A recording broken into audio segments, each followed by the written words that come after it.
tips. Summer's winding down, and to get ready to face the first day of school, whether it's grade school, middle school, or high school, they can all equally be stressful. But Steve Maggott's done his homework, and the squeeze out the stress strategies he's brought us were helpful tips to get your child or grandchild ready for school. Good morning, Steve. It's nice to have you in. Good morning. Thanks for having me. Great to see you. We were talking a little bit before we got started this morning about these strategies, and I think down the line, these strategies, whether it is grade school, middle school, or high school, they're good for adults too. Oh, absolutely. It's really all about being prepared. Yeah. That first day of school, kids have been on summer vacation for weeks, and you have to get back in a routine. So you have to really get ready for that first day. For kindergartners, for elementary schoolers, kids are going to a brand new building. It's a change. It really is. For some families and for some children, it becomes very stressful, especially if they've never seen the building before. They don't really know what to expect. They're excited, they're nervous, they're a little bit scared. So there are a few things that kids can do to kind of lessen that anxiety and that fear. Let's talk about it. Okay, well, really, if it's the first day of school, it's elementary school, it's kindergarten, children are excited, they've made their school supply purchases.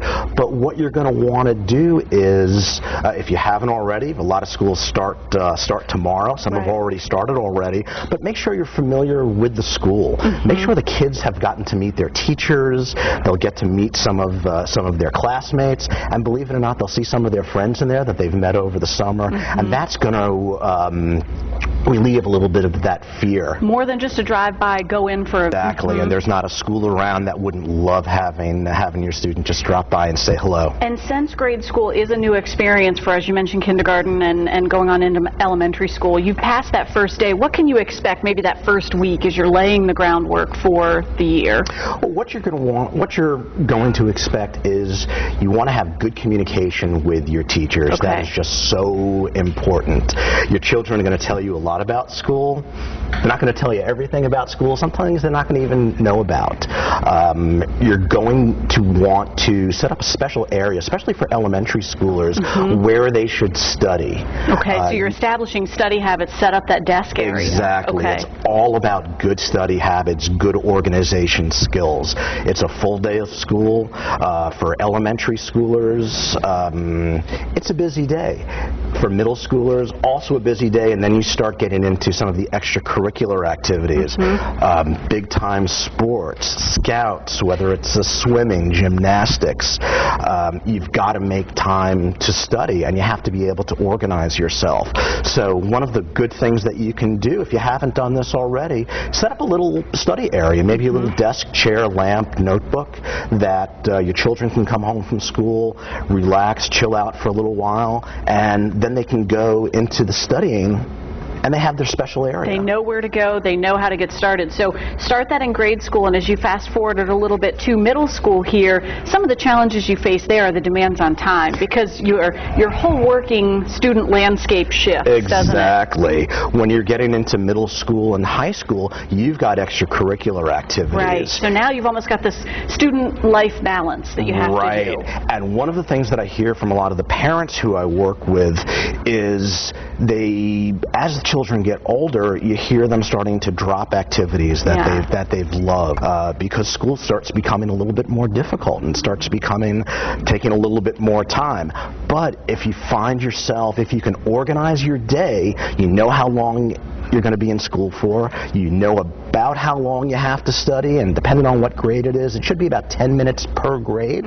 So a ninth grader could have 90 minutes of homework a night. You got to make yourself time for that. So you start to learn the subtleties of some time management. Exactly. And am I hearing maybe quality over quantity of activities? Exactly.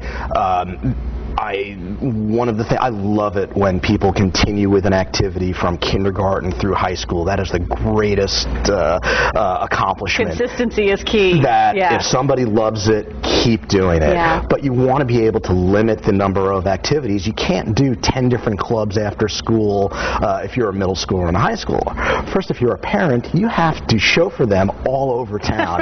They don't have their license yet. So middle schoolers tend not to have driver's licenses. It's your time time management, too. That's right. Speaking of which, we have a little time left. We want to get to high school. You've gone into your first day, and you're kind of establishing your habits. What's the top thing to keep in mind for high schoolers? Top thing, actually, there are 3 things that you need to do.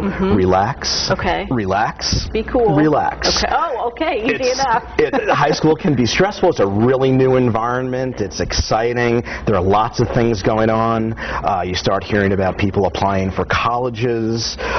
There's extracurriculars. There's plenty of stuff going on. When you go to that first football game, that's exciting. But you want to be able to attend all these things, so you want to be able to organize yourself. And again, you spoke about time management. And as you mentioned, too, goes hand in hand with that, getting your ducks in a row. You brought a backpack. You brought the folders. Right. These are key items, especially you mentioned a laptop. You want to make sure these things are set up. Exactly. For elementary schoolers, if you're a parent, have your child pack their laptop. Pack their backpacks. Yeah. You want to start giving a little bit responsibility. If you're a middle school parent, you want to check the backpack every now and then. You want to make sure that there are no loose papers floating around. One of the things that I love are these folders. In elementary school, Let's hold that if you want to hold that up, show the camera there. Elementary schoolers, you might have folders like that, and these work whether you're in elementary school, middle school, high school. These are things that you need to do. These are things that you've done. You don't want them just shoved in a backpack or shoved in a locker. This is a great, easy way to organize things. Here's a place for classwork. Right. Labeling things is just going to make things a lot easier. You're going to be able to manage your time a lot better, and you're going to be able to dedicate the time that you're needed for studying, and not compromise any of the after-school activities that you love. Great advice, Steve. Thank you so much. It's all about getting ready early, giving the responsibility, and then having that opportunity to achieve success. Right. And what we want to do at Tutor Doctor is we want to build confidence, we want to build study skills, and we want those grades to get up. See, they're all skills that we use as adults later on, right? Need. Thank you, Steve. We appreciate it. Great advice. Okay. Great advice. You can learn more by visiting our website at WTVR.com/VTM. Right now, we're going to